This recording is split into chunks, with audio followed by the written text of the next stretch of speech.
Hello, I'm Dylan. And I'm Keon. And this is Trust Your Doctor, that podcast where we burn our laundry instead of cleaning it.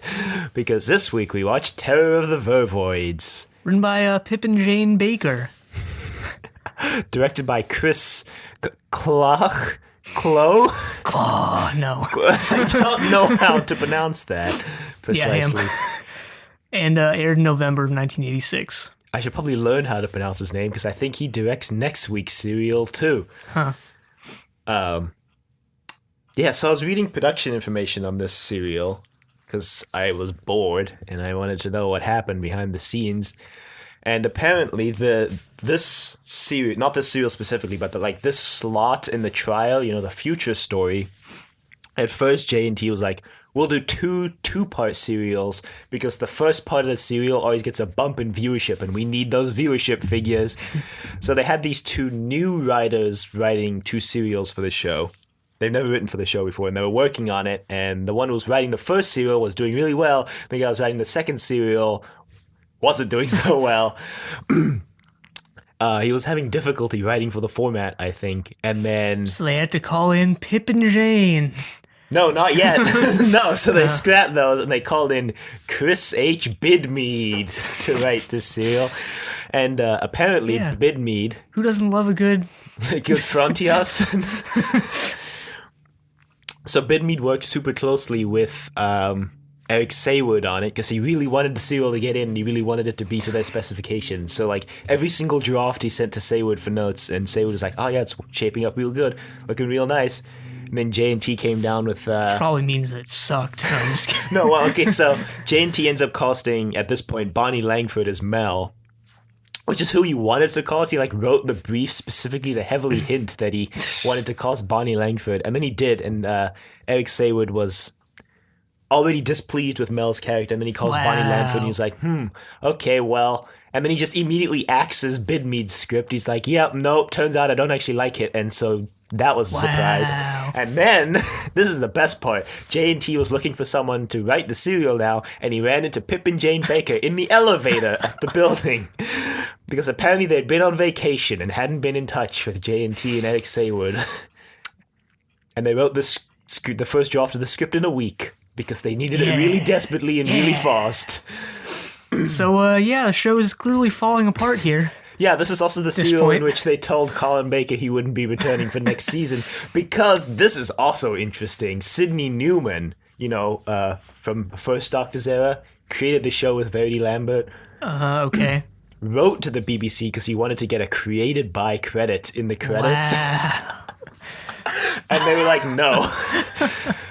But then he met with head of serials John Powell, I think his name was, and he pitched this whole new vision for Doctor Who, and he was like, we're going to bring back Patrick Troughton as the Doctor, and then we're going to give him two companions. One's going to be a 12-year-old boy who has a trumpet, and one's going to be a 16-year-old girl. And I'm like, okay.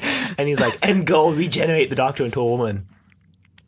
And they were like, okay, sure. And the only thing that came out of that meeting was they all pretty much... Agreed not to do that. Agreed not to do that, but also agreed to fire Colin Baker, so...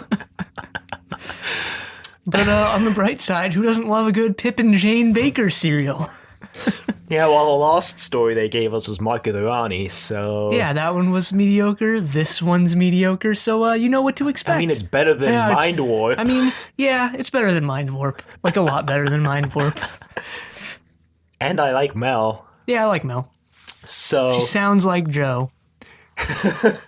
It's true. The wiki also mentions that Mel's the first British companion since Sarah Jane, and I actually had to think about that for a second. I was like, that's actually correct. What? Yeah, because, Leela... Leela's from the future Earth, so she... Yeah, okay. It means British, contemporary British. Yeah, I mean, I'm assuming they mean, in the universe, not the actor. Yeah. So, Leela's from the future, and then there's Romana from Gallifrey, and then Nissa... Don't forget K9. Yeah, okay, K9. So, and then Nissa was from Traken. Yeah. Tegan Adric was Australian. Yeah, Tegan's Australian. Turlo was from wherever he was from. Yeah, Turlo was an alien, and then Perry was American. Huh, that's weird. So, returning to the roots, I guess. Probably wasn't even an intentional thing. No.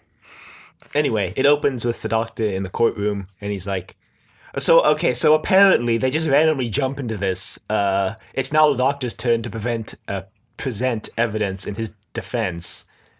Yeah, so he's like, here's this thing from the future that I somehow already know about. Well, I think he says that he went to go look in the Matrix for stories he can use as so evidence. he's already watched it. Yeah, that's that why makes a lot more sense. Yeah, than that's what why I thought. later he's like, that didn't happen. Yeah, that's what I was like. Are they just ignoring that this is in the future now? Because I thought they were. Yeah, the doctor watched it beforehand. He's like, I've chosen this from the Matrix. It's from the future. And the Valeyard's like, oh, so your defense is going to be that you get better. And the doctor's like, yeah. Well. So, yeah, the thing they're watching this week takes place on a spaceship. Yeah, Hyperion 3. Yeah, that's transporting some dudes to Earth. Yeah, it starts with this really dramatic Colin Baker narration where he's like, all of these people will die. And I was like, okay. And I think we actually get the future doctor pretty early in the serial. Yeah, I hardly remember episode 1. So good luck with this. Well, okay, so he's doing exercise on this. Yeah, he's exercising in the TARDIS, right? Exercise bike thing. Yeah, and then Mel, who we're just introduced to just without any introduction at all. Which is fine. Yeah, it's a future whatever. story. Yeah. She's like, yeah, good job. And she goes to the other room and he just stops. He starts faking it. He's like, yeah, I'm doing it. She comes back and he starts doing it. It's like, all right. Yeah, there's a weird emphasis on exercise in this serial. Yeah. I mean, it's better than emphasizing like being lazy and not exercising and just withering away. But it was kind of a weird plot point out of nowhere. I mean, yeah, it'd probably more natural not to emphasize either one, but if you're going to emphasize one or the other, So, future doctor's wearing a yellow... Basically the worst thing to exercise in. Yeah, he's wearing his regular outfit without his coat. But instead of the red/blue cravat, it's yellow with stars on now. And he has a new vest, and he has a green and pink watch chain. It's not just green or just pink anymore, it's green and pink. And I didn't notice before, but Colin Baker has actually put on some pounds. Maybe that explains the weird obsession with exercise, although not really, because it doesn't explain it at all. Because it's actually explained by the other thing. JNT sending a subtle hint to Colin. I think he was actually self-conscious about his weight at the time, so... Anyway... He puts on his coat, and then they get a distress signal. We're, like, cutting between the ship and the TARDIS, and there's this guy who runs into the control room to send the distress signal, and then the TARDIS picks it up, and Mel's like, we gotta go get to it. We gotta go save him. And Doctor's like, yep. Yeah, Mel has really 80s hair, by the way. She's also a computer programmer. With a photographic memory. Yeah. And a weird obsession with exercise. She lives in a small village. Already more fleshed out than Perry. Yeah. I mean, whether it's good backstory or not is another story, but yeah, there you go. So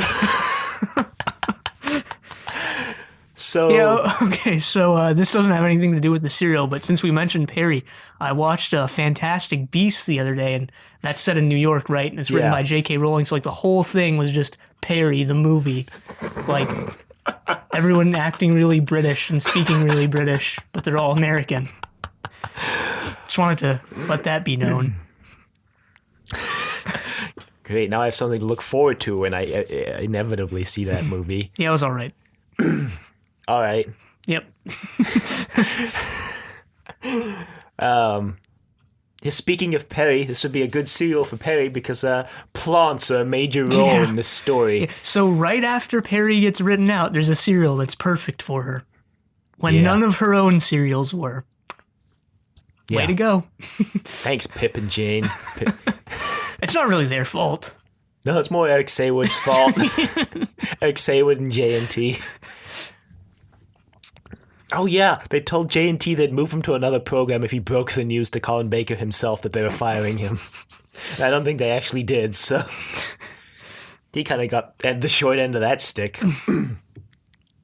So they land. So on the ship, there's like some discussion about how there's been some murders or something, and they're like, there's a murderer on this ship. And I was like, so robots of death.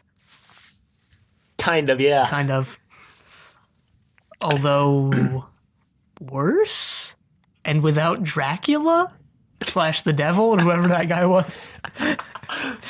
Yeah, but we get the Doctor Sherlocking it up. Yeah, it was pretty interesting, like the mystery and stuff, but I don't know, the Robots of Death mystery was better, I guess. And it had number 84 or whoever it was. That robot? Yeah. Yeah, well, that was a Chris And Boucher Leela. script, so, you know. All right, not sure how you remembered that, but okay. I remember because that was part of the reason we were like, we should watch Blake 7. Oh, huh. Yeah, apparently Pip and Jane took inspiration from Agatha Christie's Murder on the Orient Express to write this serial. So, yeah, there's also this nonsense scene where this lady goes to the crew of the ship and is like, why is my stuff not in my room? I'm in room 9. And they're like, lady, you were assigned to room 6. And she's like, oh, right. Yeah, come to think of it, what did that have to do with anything? Nothing. It was just there. But then, something that does have something to do with something occurs.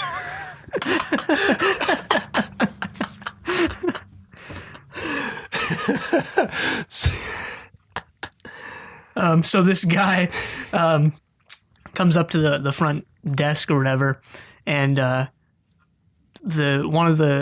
who was it? The guy, the trader dude from later Rudge. on? Yeah. Rudge shows up and he's like, hey, I know you. And he's like, what? No, you don't. I never met you before in my life. And he's like, no, I know. I've seen you before. You were that one guy who, I forget what he says, but. And he's like, no. And then he goes and fakes his death. Yeah, So. yeah, he like deters it in the most suspicious way possible. Yeah, so he's not quite dead, but kind of dead. So the Doctor lands and he gets taken to the Commodore Travers, and I was like, we've already had a better Travers on this show. Yeah, we have. I didn't know his name was Travers, by the way. This guy just learned it right now. So, yeah, and apparently learn something new every episode. Not really, but they're also doing that thing where the Doctor has met these people before, but an adventure off screen, because Travers is like, hey, Doctor, nice to see you again. And the Doctor's like, oh yeah, nice to see you again, Travers. yeah. Well, this time it wasn't as it didn't make me as interested to see their previous story as like Time Lash or Face of Evil or whatever, because it's just like he just met this one guy, not like had this whole impact on this entire society / planet. Yeah.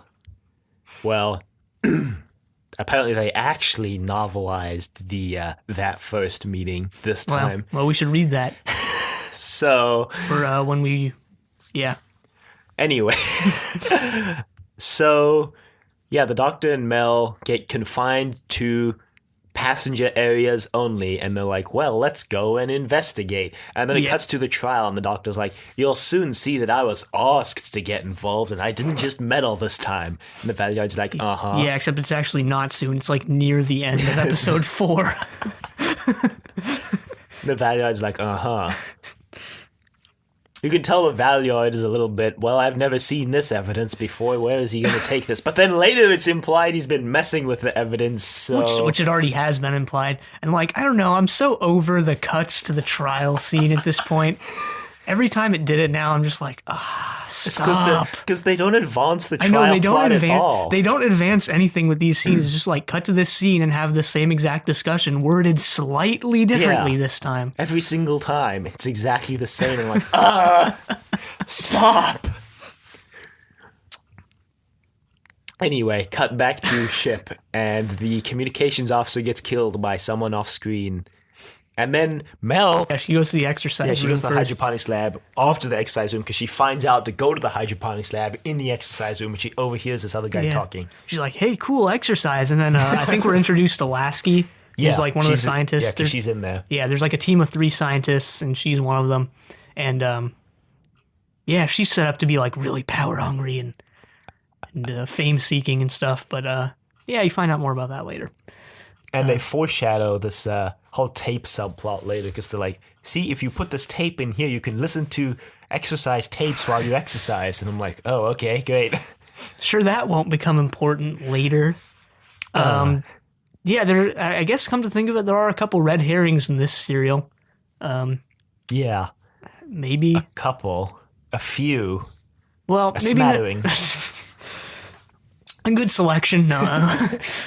Maybe not red herrings like as a specific event, but like stuff that makes you believe that it's Lasky when it's really not her. What's the name for a group of herrings?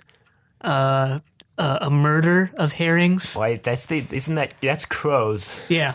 My favorite of that was always a parliament of owls. What's the one for whales? Whales have a cool one. Oh, I don't remember what it is. Oh, I guess we're looking it up now. Oh man, this is a really long list.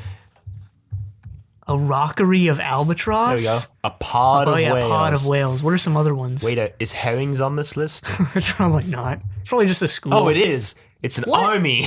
Yeah. What? An army of herrings. A bloat of hippopotami. Oh, a charm of goldfinches. It's hippopotamuses. An implausibility of news. Well, I don't think we'll top that one, so I guess we'll get back to talking about the cereal. No, but I think that actually makes sense, because weren't Gnus those animals that everyone thought was extinct, and they like found a couple? I think so, actually. I think you're right. Yeah, okay. Well, that's my new favorite.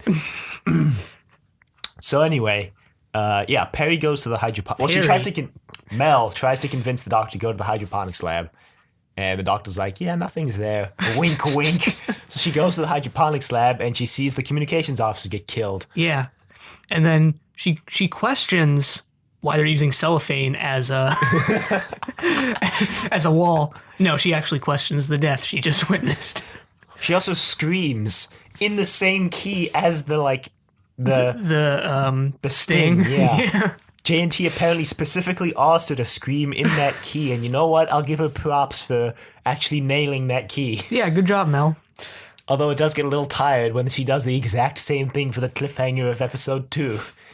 And 3, kind of. Yeah, I mean, I don't know. I thought 2 didn't have a sting. Maybe she was just so good at it that I, didn't hear it at all. Maybe. I mean, I'm just saying they used the scream as the cliffhanger for 2 episodes in a row. Yeah, what's weird is that the cliffhanger for 2, when they uncover what's her name, they make it seem like, oh, they're super scared, like when they play the sting or whatever, and then when they introduce it in episode 3, it's just like they're just going about their regular business. They don't really react to her being in there at all. But yeah, that's later. Because right now, we see some. Well, guards show up. Yeah, guards show up, and they're like, what's going on here? And we see some weird plant-like pods in the incubation room. Sure, those aren't the vervoids or anything. The titular vervoids. They're going to be causing villain of the week. Terror. They're actually not the villains. Well, not the entire... There's a lot of villains in this series. There actually are. There was no one good except Travis. And one other person who Mel survived. And the doctor. Yeah, well, okay. I mean, they do commit genocide, so... Yeah, the cliffhanger for this entire serial is also really lame. Is that it now? It's not... Yeah, they seem to be escalating the trial like every serial. And now it's genocide. Just getting tired. And they have to wrap this entire thing up in 2 episodes. It's just going to be the Valyard doctoring everything, isn't it? Isn't it? The Valyard doctoring everything. Yeah. As it was last week, pun completely intended. So Mel tries to convince them that she didn't kill the guy, and they're like, yeah, tell it to the Commodore. And they go to the Commodore, and the Commodore's all, yeah, she probably didn't kill him. Yeah, I thought it was going to be the Commodore who was behind it all. He's like, he seems a bit too innocent here, but no. Turns out he was just really trusting of the Doctor, which I guess makes sense because he's had an adventure with the Doctor before. I guess, and also everyone working under him was not trustworthy. Man, pretty he much. Really picked a really bad crew. Well, we don't know if he handpicked them, I don't think. But now, anyway, we're introduced, we already were introduced, but now we meet even further the, what were they called? The Scientists 3. Not them, the Mulgarians. Oh, those guys. Who are bringing back that first and second Doctor trend of aliens with really cool voices. My favorite part of the Mulgarians was when they removed the mask and it revealed their mouth is exactly in the shape of the vent they breathed through. And I was like, wait a minute, what? So yeah, the Mulgarians have their own language. And then we get interrupted by the trial, and the Valeyard's like, why are you showing us that, Doctor? And the Doctor's all, see, if you'd been paying attention, you would know exactly what's about to happen. Yeah, but this scene was kind of stupid because they played it up so much when it's so obvious what it is. Like, as soon as this guy, because one of the Mulgarians is actually a human in a Mulgarian suit. Yes, the guy who faked his death. Yeah, it's Hallett, I think his name was, and he because the Mulgarians all turn on their little translator boxes to speak to the humans, and like this one guy speaks without doing it, and like it would have been way less obvious if they'd introduced the fact that they need the translator boxes before and then had this guy alone in the scene without using the translator box, but like, here, let me turn on my translator box, and then this other guy talks without doing it is what they actually do, so it's super obvious. Yeah, well, he dies. So someone poisons his drink. Do we ever find out who actually poisoned his drink? It was probably either Rudge or the other dude, the other traitor guy. Great. Well, yeah, he dies, and they remove his face mask, and it's like, wow. And then the Valor's like, so you killed a man. And he's like, it was like, how did you know it was him? And the Doctor's like, let's play that scene back again. And then we have to watch the exact same translator scene again. And the Doctor's like, see that? He didn't turn on his translator box. I can't believe the Valeyard didn't notice that the first time. Yeah, the Valeyard's been like played up as a really cunning and conniving villain, and then he totally misses this really obvious plot point. Sure. Maybe it's all part of his master plan. No, it's probably not. Probably not. Yeah, but then the Doctor reveals that Hallett is a secret agent who was sent to infiltrate the ship and discover what's going on. Wait, hang on. So it's implied that the Valeyard is doctoring the footage, right? Which would mean that he's probably seen it before, right? So wouldn't he know exactly what's gonna happen? I guess he's just acting. I mean, we don't know he's doctoring the footage. We're pretty much just... we pretty much know. I mean, yeah, not like for sure, though. So I don't want to... But I feel like we can pretty much say that he is. I mean, yeah, if he is, which he probably is, which like we don't know, but yeah, okay, he probably is. There's like a 99% probability that he is. So if he is, then yeah, he's seen it all before. Or, I mean, unless he just hired someone out to doctor it. He outsourced his footage doctoring. So the Doctor's like, yeah, so let's go find out what's happening. So he goes to just, I guess, wander around the spaceship a bit with Mel. Yeah, and he activates a fire alarm because they need to get into this room. And there's a guard in the way, so he's like, oh, cool, a fire alarm. So he activates it. And what was really cool about this fire alarm was how it was the least annoying fire alarm I've ever heard. It's such a pleasant sound that it plays. Don't you want your fire alarms to be really irritating, though? I mean, I guess that would alert people better, but no. I mean, I have a story about fire alarms. The short of it is that my teacher was like, yeah, so these fire alarms go off so much that I just don't even pay attention to them anymore. Was this in high school? Yeah, this was in high school. Oh, well, you're going to have to tell me who it was then. Yeah, Mr. Tran, solid. Oh, Mr. I mean, you didn't have to mention his name on the... But yeah, whatever. Well, yeah, no, so the fire alarm goes out, and then he looks out to see if anyone's going. No one was going. He comes back in, wait 5 minutes, and then he went outside, and everyone was, like, going out. So he's like, all right, let's go, guys. We get, like, 10 steps outside the classroom, and then the PA system comes on. Yeah, sorry, fire alarm went off accidentally. Go back inside. So I don't even trust the fire alarms. Was that the time in freshman year when it went off, like, 3 times in a row? No, I think this was sophomore year. Oh, okay. Yeah, anyway. We went to the same high school if you couldn't already gather. We started this podcast in high school. Yeah. Whenever I remember that fact, I'm like, wow. I don't even know what I think about it. I'm just like, wow. That's my only reaction to it. In episode 3 or 4, we got a knock on the window because we were listening to the Daleks right outside the classroom. We mentioned that on that episode too. Anyway, so actually right before he goes into the room that he pulls a fire alarm for, we see this old man get killed by a vervoid. Yeah, poor, hold on, he had a name. Studer. He's like, some of his last words are like, I probably won't sleep, you'd always fear death at this age, or something along those lines. I'm like, wow, that's pretty sad. Well, okay, also, that actually reminds me, in the very first scene where Rudge shows up, he's like, yep, this is my final trip, and then I'm retiring, and I was like, well, he's dying. Yeah, that does actually come into play with his character later.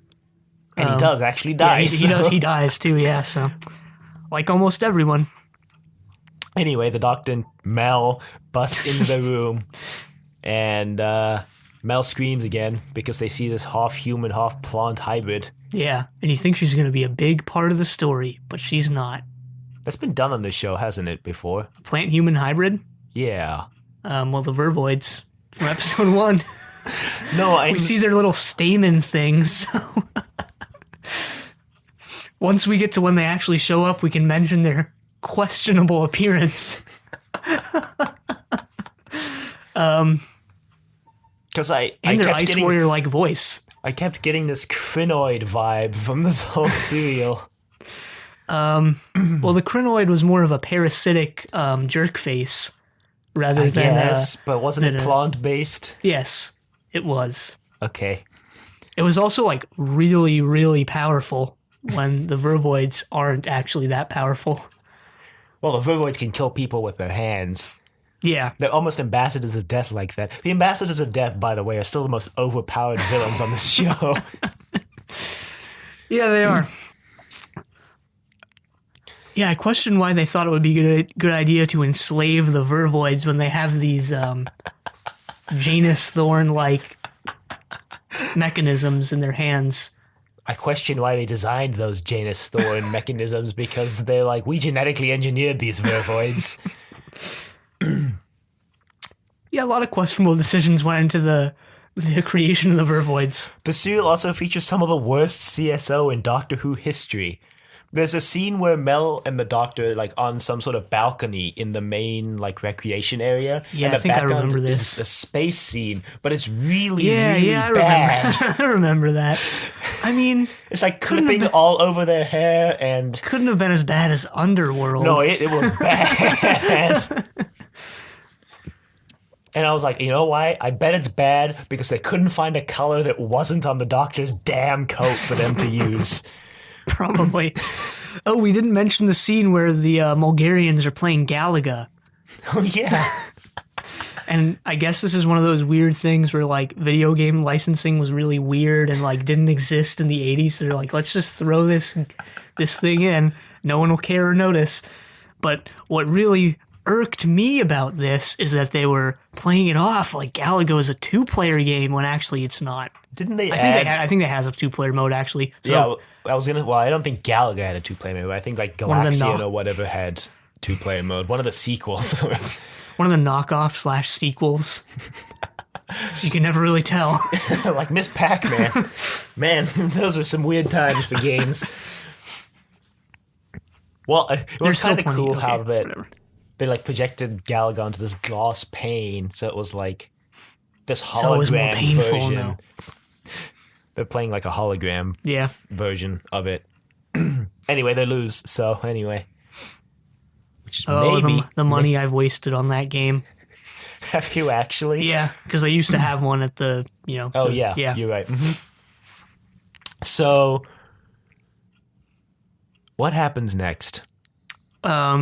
They scream at Ruth. Was her name? Yeah. They scream at Ruth, and then in episode 3, they actually didn't scream because they don't react to her at all.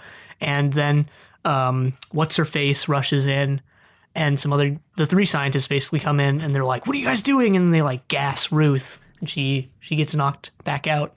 and they cover her back up in her coffin. Yeah, and the one scientist gives this really snarky response to the doctor about what Ruth is, because Ruth is, the doctor's really pressing about what Ruth is, and he's like, all right, if we'll shut you up, I'll tell you.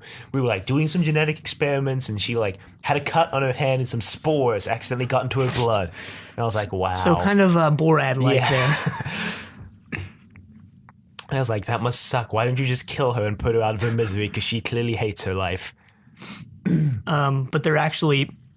They mention how they're bringing her to Earth because they might be able to cure her, something like that. I mean, it doesn't really come into play at all, but like I guess that's nice. Well, she dies anyway. The Vervoids go on this murderous killing spree starting now. Well, yeah, they actually, I guess, try and not subvert, but like you think some people die, like some guards and stuff, and like the doctor rushes by later and he checks his pulse and he's like, he'll live.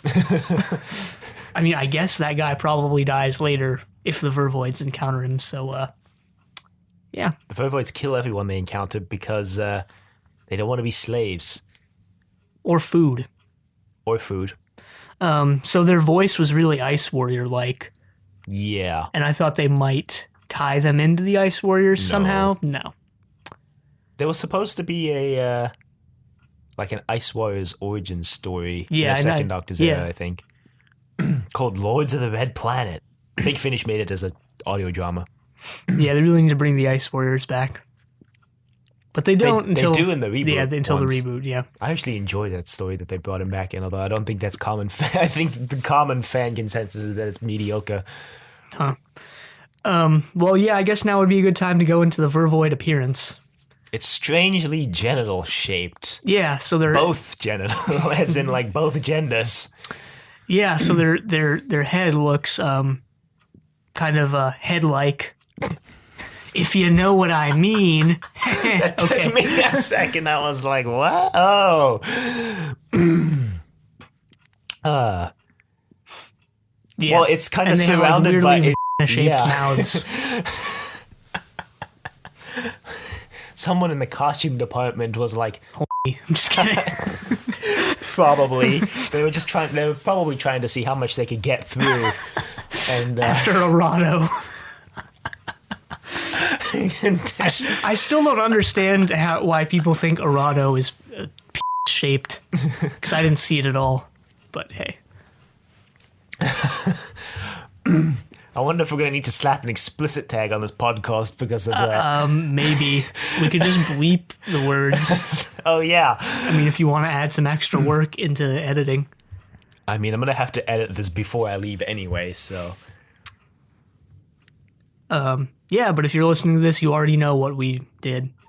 Yeah, if you get to this point in the podcast, something's already happened. Anyway, so, yeah, the design's a little curious. And, I mean, the leaves that cover them and, like, that their body consists of...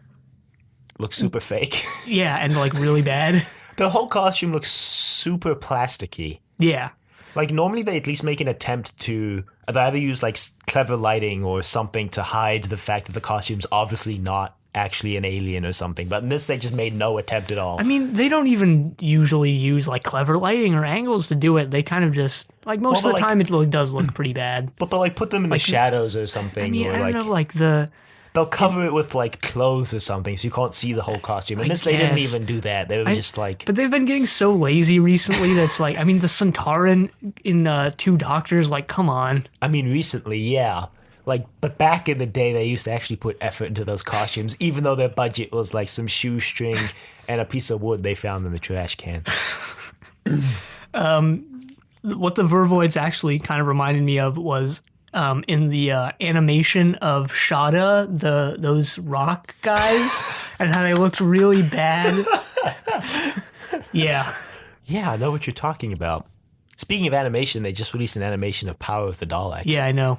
Because Twitter was like going nuts over it, and I was like, it's Power of the Daleks, guys. Come on. I watched the first episode. Good serial. The animation's actually better than all the other animations we watched. So. Well, that's good. And they did it in color, too. They made a color version as well. They did a black and white and a color version. Okay, cool. All that's really cool. Doesn't mean I'm going to go back and watch it, though. We could watch it for this show. Could. Yeah, we'll think about it later. We could do an animation marathon. Oh boy. We considered doing animation retrospective that one time. I don't remember that. Anyway, back to the Doctor and Mel. They kind of run around for a bit looking for things. And Looking for clues. eventually, the Rudge and Co. Well, okay, so the Vervoid. No. Rudge and Co. No, there's like a third traitor. There's like some subordinate who takes control of the ship. He's like one of the scientists, and he's trying to fly the ship into the black hole because he wants to destroy the Vervoids. And that's where episode 3 ends, is they're flying into the black hole. Was that mustache dude? Yeah. Okay, yeah. So, and then the Vervoids come in and kill him in episode 4. Yeah, we didn't mention the drill-shaped guns in this serial. That they hold upside down. Yeah. They're called phasers. Are they? Yeah, the Doctor calls it a phaser later. Huh. Okay. So I don't know why I was so like, are they? Wow. Phasers? So the Vervoids gas the cockpit. Oh, yeah, we didn't mention when Mel gets put into the laundry bin. Oh, yeah. And this is when we find out that they actually just burn all their laundry instead of cleaning it. Because Mel's about to get incinerated. And, The Doctor saves her at the last moment. Yep. That makes me think that like more than half of their weight when they take off must just be clean laundry because... Yeah, like with how much people seem to exercise on this ship and how they just throw away the towels after one use. Disposable towels. I feel like there's a lot we're glossing over in this serial about like the subplot with like the 3 scientists and stuff like that. But whatever. I mean, the 3 scientists, their whole subplot was that they all had different ideas for what they wanted to do with the Vervoids. Like the lady thought that they should be used to like advance science, and then and get super famous. Don't forget that. Yeah, and get super famous. And the guy was like, "Well, we can use them as slave labor." And then the third mustache guy was like, "This is a travesty of science. We should kill them all." Yeah. So they're not really a unified 3 scientists. They're more like 3 individual characters with their own motivations who all happen to be scientists. But they were working together as like the before they created the Vervoids. So they're kind of like the 3 musketeers, 3 disparate, bickering. No. Yeah, except the 3 musketeers is actually interesting. And not that at all. And 4 guys, not 3. Yeah. And all men without any women. I always used to watch that Disney version when I was young. I love that. You mean the one with Mickey? Yeah, the one with Mickey, Donald, and and Goofy as the musketeers. Never watched that one, actually. Wasn't that a direct-to-DVD thing? I think so. But I really liked it when I was a kid, so it must be good, right? Yeah. Anyway, the 3 scientists... So the mustache guy is dead because he gets gassed by the Vervoids. Yeah, the Vervoids go on this killing spree because they realize that... They're going to be used for slave labor, and if they're not utilized for slave labor, they're plants, and they're like, hey, wait a minute. Animals eat plants, so we should just kill everyone before we get eaten. Yeah, the Doctor makes this argument like, it's in their genetics to be evil, so we should kill them. And I was like, I mean, it's not really in the genetics of most plant life to kill animal life, I don't think. Except like Venus flytraps and like, I don't know. I don't know. I mean, yeah, they the whole science of episode 4 was very shaky. Well, I mean, it's like the thing he says about how animals eat plants no matter what stage of the food chain they're on. That's true. Like we get our even carnivore, even animals that only eat meat still get their energy from plants because they eat the animals who eat the plants. Yeah. So that's all real. I guess the Doctor's argument was because animals eat plants and plants know that animals eat them, they decided they should kill us. Yeah, pretty sure that's what it was. Which is still very shaky ground for let's just genocide the whole... The Doctor even has this argument later with the Inquisitor. She's like, none of them survived. And the Doctor's like, yeah, if even a single leaf had made it to Earth, it would have sprouted and created new Vervoids. And I'm like, who designed that feature?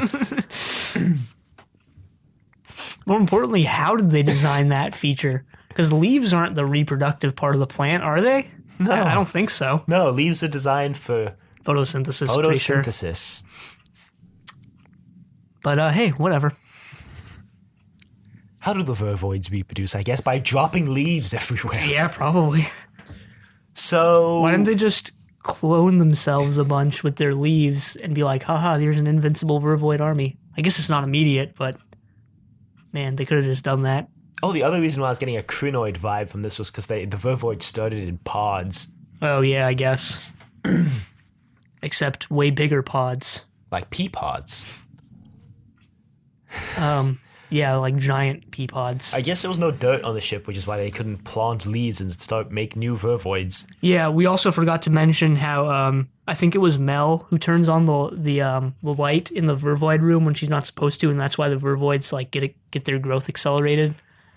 Yeah. Pretty sure it was They had her. this nonsense science in episode 4 about how if they blind the vervoids with really bright light and lots of carbon dioxide, they can accelerate the life cycle of the vervoids. I was like, that's not how that works. Yeah, we'll get into that later. Well, actually, now, because it happens like now. Yeah, that's why I brought it up. So yeah, they just conveniently happen to have this one thing that can kill the vervoids on the ship. Well, okay, so it's stated that it's... Well, actually, we didn't mention that Rudge kind of commandeers the ship at that point because he clears out the cockpit of the gas, and he's like, I'm taking control of the ship with my buddies. Yeah, he like up until the last minute when it's revealed to be him, like there's a lot of suspicion cast on what's her name? What was her name again? Lasky. Yeah. And then Rudge pulls this gun on the doctor and he's like, haha, it was actually me. Well, and then his two Bulgarian friends get killed by unseen assailant who's later revealed to be a dude scientist. Forget his name. Oh yeah, that's who I thought his name was Rudge. That's the guy I was talking about. No, Rudge is the security chief. Yeah. So so the scientist dude was the one who's like, haha, I guess it was me all along when I made you think it was Lasky. Yeah, so they reveal to Rudge that the Bulgarians are dead, then Rudge runs out, gets killed by the vervoids, and then the doctor's looking for the tape because we forgot to mention that Mel recorded a conversation on the tape in the exercise room, basically saying how the scientists had created the vervoids and the vervoids are probably going to kill everyone. Yeah, and then scientist guy like commandeers the tape and he's like, I'm not going to let you have this tape. And then he wipes it, and then the doctor's like, yeah, I thought you would. And then he's about to shoot the doctor, and the doctor's like, haha, see, I disabled the phaser. And then the Commodore arrests the guy, and they take him away, and then he's killed by some vervoids who overheard his conversation where he's like, we're going to use him as slave labor. Yep. And then Lasky tries to reason with the vervoids and dies. Yeah, that guy's death scene was really weird and, like, poorly staged, I guess, because just the vervoids, like, awkwardly standing around him for a couple seconds, and then... And they inject him with a Janus, though. Yeah. But yeah, Lasky also dies. Yep. Pretty much everyone dies. Like the doctor said at the start of the serial. Yeah. And so they realize that they have this thing that can kill the vervoids, and that's why Rudge, part of the reason why Rudge wanted to commandeer the ship. This is super valuable. They tried to give Rudge this like interesting backstory about how he wants to get this valuable material and that like how he's tired of taking the captain's orders.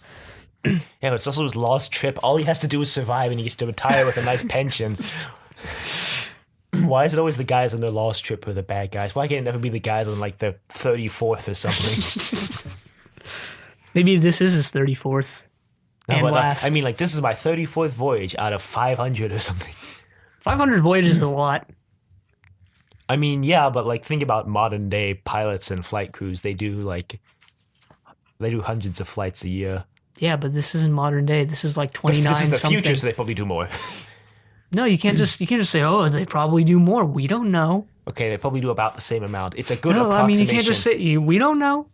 But we can use it as a good approximation. I'm not making a definitive statement. I'm just saying it's an approximation.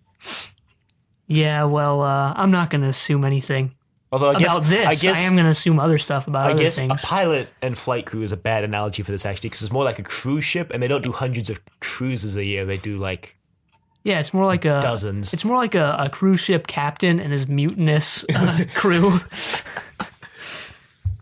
So what's happening now? Oh, yeah, the vervoids are killing everyone. So they go get this... it's actually a metal... That sounds suspiciously like magnesium. It has properties similar to magnesium, but it's not magnesium. Yeah, so It's like something else Cnesium. yeah, they expose Cnesium. They expose this metal to the oxygen, and it creates a really bright light, and then simulates spring, summer, and fall really quickly, and the vervoids wilt. And releases carbon dioxide. And I was like, that's not how science works. But that's okay, because just a TV show. Well, they now commit genocide using it. They kill all the vervoids. Yeah, they kill all the vervoids. So Mel, in her very first serial, has already killed more people than, like, quite a few of the companions. Characters. Yeah. She kills 6 vervoids. Well, she's an accomplice to those 6 murders because the Doctor's also throwing magnesium, as is the Commodore, but he's not on the kill count, so... Right. And yeah, that's how it ends. They play this sad attempt at sad music. But I don't know, honestly, I guess they're trying to make like an impactful ending where they had to kill all of them, even though it's like probably the wrong thing to do, which is kind of the same as Warriors of the Deep and the Dalek serial where Tegan gets written out. But I don't know, this one was a bit more impactful than either of those. For whatever reason, I don't know why. It was just like... Maybe it's because the Doctor's on trial. Maybe it's because we have a new companion in this serial. I don't know. There's a lot of factors in the serial that are interesting. I guess the Vervoids were more victims than like the Sea Devils / Silurians were in Warriors. Yeah, because in that one, the Sea Devils and Silurians kind of caused the hostility. Yeah. Whereas the Vervoids didn't necessarily do the first strike. I mean, they were party to it. Yeah, but... I mean, they retaliated violently, but like only after this guy was like, "We're gonna use you as slaves, Kay." Yeah. So, and then they leave, and the Doctor sings opera, and Mel's like, "Just be happy you never have to hear the Doctor sing," and then he immediately sings. And and then the Valet's like, "We should elevate the charge to genocide." And I'm like, "You've already elevated the charge twice. Like, this is definitely a farce of a trial at this point." Like, I don't know much about the legal system, but I don't know if you can just arbitrarily tack on more charges in the middle of the trial. Well, apparently you can here. On Gallifrey, you can. Where else but Gallifrey? Okay, no. We didn't mention that scene where what's-her-name brings the Mulgarians coffee, and that one jerk just slaps it out of her hand, and he goes, "Sorry." Yeah, that scene had nothing to do with anything. Yeah, kind of like that Room 6, Room 9 debacle. Yeah. I mean, it was hilarious. So, okay. Also like that exercise scene in the TARDIS.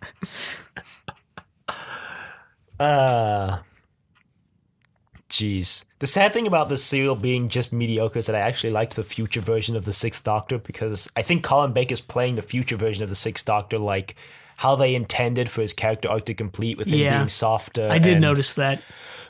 Which I liked, and I think he works really well with Mel as well, like especially compared to Perry. Yep, for sure. And that might have a lot to do with how Mel is already just a more interesting character than Perry ever was. Yeah. It also might have something to do with how this isn't technically her first adventure with the Doctor. Yeah.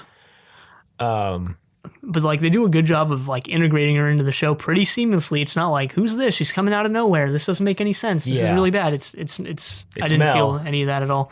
And I think part of the reason why she's like a way better character than Perry is like, she, I don't want to just say she has a lot more personality than Perry, but like a lot of the things that Nicola Bryant said about like behind the scenes Perry is like they tried to make Perry like this stereotypical young female, whereas Mel isn't necessarily. So yeah. I think they tried to, at least in the production notes that I was reading, J&T wanted Mel to be intelligent and have like certain parts where she would be really active and would do a lot, but also have a couple scenes where she was kind of a little bit of a damsel in distress, because that way they could get the Doctor involved. And which I mean, that's a pretty bad way to phrase it. No, not a way to phrase it, but way to go about it. Like, yeah, she has to be a damsel in distress, or else the Doctor can't get involved. Like, that's already been proven not to be true with like characters like Tegan and Well, Nyssa to a lesser extent, I think. Well, I think what they did in this serial was what they were going for, I guess, and it worked out well in this serial, I think. Well enough, anyway, as well as they can do it on this show. I'm excited to see more Mel. Yeah, for sure. I am kind of sad the Sixth Doctor's era is ending now, because now I want to see more of the future Sixth Doctor, because I liked him more than the Sixth Doctor we've been getting. Yeah, and I mean, I said this, I think, near the beginning of the Sixth Doctor's run, that Colin Baker is probably one of the best actors to have played the Doctor, and like now I think I'm just gonna go ahead and say like, yeah, he's the best, just acting ability wise to play the Doctor. Yeah, I think he's put a lot of nuance into the character that I don't think a lot of the other actors did. Right, not that 1 through 5 were bad, but no, I don't think any of them have been bad actors at all. No, I mean, with the other actors on the show, I think they've all been pretty good, to be honest. Yeah. So I guess since we're talking about Mel and like the Sixth Doctor's character, we can mention how we're reading that book. Oh yeah, so we're splitting the Sixth Doctor's retrospective, which I think we mentioned. Yeah, we have mentioned. Yeah. I think it's just the standard fare for our show now that we're going to split the retrospective. Yep. But what we're doing this time, so we have the 2-episode serial next week, which wraps up the trial, and then the Sixth Doctor never really gets like a final story, so to speak. We get Sylvester McCoy in a wig in his first serial, knocking his head on the TARDIS console, regenerating. Mm-hmm. So to, I guess, sort of remedy that, and also to give the era some sort of finality, and also to see some later Sixth Doctor stuff, we're reading the more book. And she's in the book. We're reading the book Spiral Scratch, which was written to be a final adventure for the Doctor, although now there's also a Big Finish audio drama that's supposedly the Lost Adventure. Thanks, Big Finish. Okay, no. Although I think a key plot point of the book is that it has multiple versions of the Doctor show up. That's like on the back cover. I'm only 40 pages in, so I don't know. The back cover is like multiple versions of the Doctor, so I guess you could just say it's like an alternate timeline ending for the Sixth Doctor. So we'll be reading that and talking about it in the episode with the retrospective. So that'll be the week after next. It'll be Spiral Scratch for the first like 20 minutes or whatever, and then we'll do the retrospective at the end. And then the week after that, we'll probably just talk about both all throughout. Yeah. I mean, yeah, Spiral Scratch will probably serve as like an overarching framing narrative for the retrospective. So that's the plan for the next 2 weeks of episodes. And then after that, we go into the Seventh Doctor's era. And then after that, the TV movie. So, and then after that, we have some plans. Yeah, we have some plans, and those are quickly approaching. I didn't realize how close those are. I feel like we're hyping up these plans a lot, and when they're actually not that. They're going to be pretty hype. I mean, they're pretty hype, sure, but they're not like that novel of an idea. Well, if you know what I mean. Okay. Okay, well, I think stop doing that. We have a better track record of executing on our promises than the show does. Although then again, we usually set our promises pretty low. Yeah. So I think if you take that into account, you should expect greatness. Yeah, I think the only time we didn't deliver is when I got sick and we had to delay the Fourth Doctor retrospective. Yeah, but then we got that time that I read your fan fiction and ruined my voice for the night doing Tigana's voice. Yeah. Anyway, you can email us at thedoctor@decorativevegetable.com. Questions, comments, concerns, angry rants, love letters. Your thoughts on that sick yellow Starfield cravat that the Sixth Doctor wore in the future version of himself. And you can find us on YouTube, iTunes, and Google Play, all at Trust Your Doctor. Leave a rating if you like the show. Check us out on Facebook, Trust Your Doctor. Like us on Facebook. Also check us out on Twitter at TYD Podcast and follow us on Twitter. And next week we wrap up the Trial of a Time Lord with the Ultimate Foe. But till then, the end. And I sure hope the Ultimate Foe isn't the Valyard. Probably is.